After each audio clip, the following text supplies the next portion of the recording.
بسم اللہ الرحمن الرحیم۔ السلام علیکم۔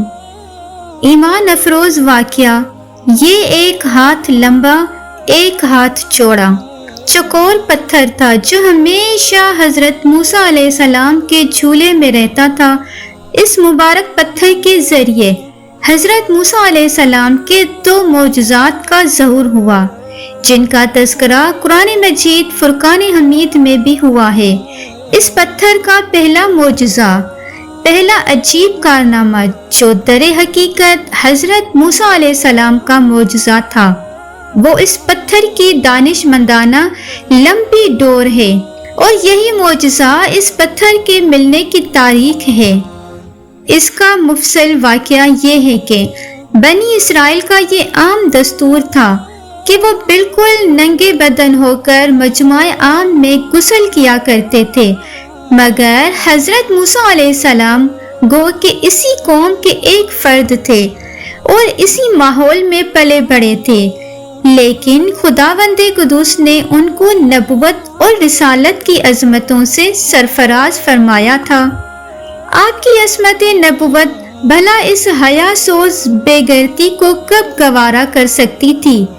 آپ بنی اسرائیل کے اس بے حیائی سے سخت نالاں اور انتہائی بیزار تھے، اس لیے آپ ہمیشہ یا تو تنہائی میں یا تہبند پہن کر غسل فرمایا کرتے تھے۔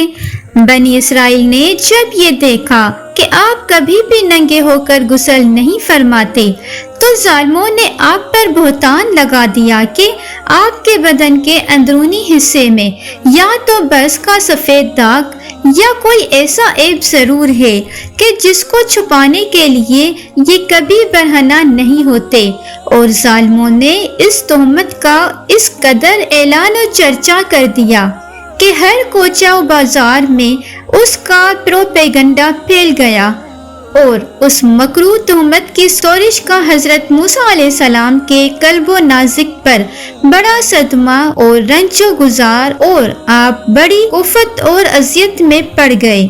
تو خداوند قدوس اپنے مقدس کلیم رنج و غم کو بھلا کب گوارا فرماتے، اور اپنے ایک برگزیدہ رسول پر ایک عیب کی تہمت والا خالق عالم کو کب اور کیوں کر اور کس طرح پسند ہو سکتی تھی؟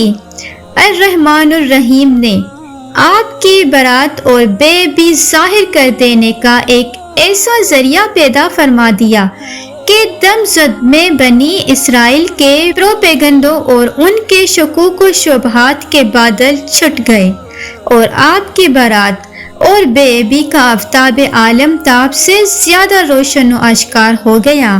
اور وہ یوں ہوا کہ ایک دن آپ پہاڑوں کے دامنوں میں چھپے ہوئے ایک چشمہ پر غسل کے لیے تشریف لے گئے، اور یہ دیکھ کر یہاں دور دور تک کسی انسان کا نام و نشان نہیں ہے، آپ اپنے تمام کپڑوں کو ایک پتھر پر رکھ کر اور بالکل برہنہ بدن ہو کر غسل فرمانے لگے۔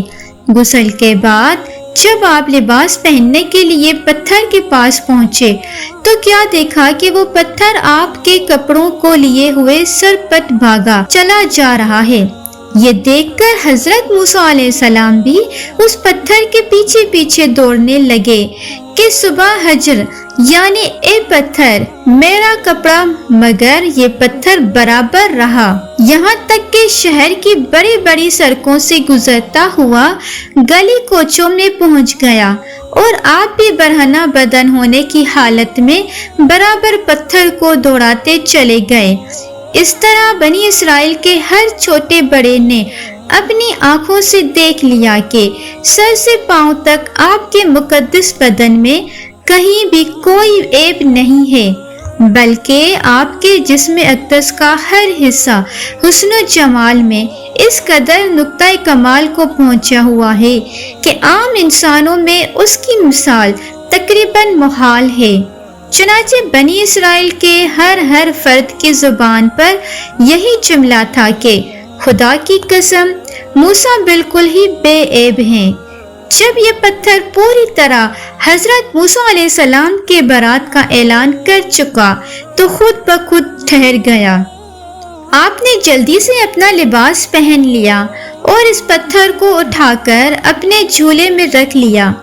اس کے بعد 22ویں پارے کی سورہ احزاب میں اس طرح فرمایا کہ ترجمہ: اے ایمان والو، ان جیسے نہ ہونا جنہوں نے موسیٰ علیہ السلام کو ستایا، تو اللہ نے اسے بری فرما دیا اس بات سے جو انہوں نے کہی، اور موسیٰ اللہ کے یہاں آبرو والا ہے، یعنی عزت والا ہے۔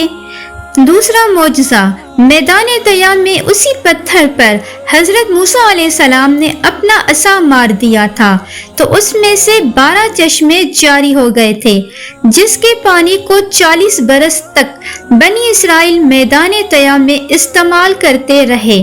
قرآن مجید میں پتھر سے یہی پتھر مراد ہے۔ ایک شعبہ کا ازالہ معجزات کے منکرین جو انکار کرتے ہیں، جو ہر چیز کو اپنی ناقص عقل کی عینک سے ہی دیکھا کرتے ہیں، اس پتھر سے بھی پانی کے چشموں کا جاری ہونا محال قرار دے کر اس معجزہ کا انکار کرتے ہیں اور کہتے ہیں کہ ہماری عقل اسے قبول نہیں کر سکتی کہ اتنے چھوٹے سے پتھر سے 12 چشمے جاری ہو گئے۔ حالانکہ یہ منکرین اپنی آنکھوں سے دیکھ رہے ہیں کہ بعض پتھروں میں خداوند تعالیٰ نے یہ تاثیر پیدا فرما دی ہے کہ وہ بال موڑ دیتے ہیں۔ بعض پتھروں کا اثر یہ ہے کہ وہ سر کو تیل اور ترش بنا دیتے ہیں۔ بعض پتھروں کی خاصیت یہ ہے کہ وہ لوہے کو دور سے کھینچ لیتے ہیں۔ بعض پتھروں سے موذی جانور بھاگ جاتے ہیں۔ بعض پتھروں سے جانوروں کا زہر اتر جاتا ہے۔ بعض پتھر دل کی دھڑکن کے لیے تریاک ہیں، یعنی کہ دل کی دھڑکن کے لیے فائدہ ہے۔ بعض پتھروں کو نہ آگ جلا سکتی ہے نہ گرم کر سکتی ہے۔ بعض پتھروں سے آگ نکل پڑتی ہے۔ بعض پتھروں سے آتش فشاں پھٹ پڑتا ہے۔ تو خود جب خداوند قدوس نے پتھروں میں کئی قسم کے اثرات پیدا فرما دیے ہیں، تو پھر اس میں کون سی خلاف عقل اور محال بات ہے کہ حضرت موسیٰ علیہ السلام کے اس پتھر میں اللہ تعالیٰ نے یہ اثر بخش دیا اور اس میں یہ ایک خاصیت عطا فرما دی گئی، وہ زمین کے اندر سے پانی جذب کر کے چشموں کی شکل میں باہر نکالتا رہے، یا اس پتھر میں یہ تاثیر ہو کہ جو ہوا اس پتھر سے ٹکراتی ہو وہ پانی بن کر مسلسل بہتی رہے۔ یہ خداوند قادر و قدیر کی قدرت سے ہرگز کوئی بعید ہے، نہ محال نہ خلاف عقل۔ لہٰذا اس معجزہ پر ایمان لانا ضروریات دین میں سے ہے اور اس کا انکار کفر ہے۔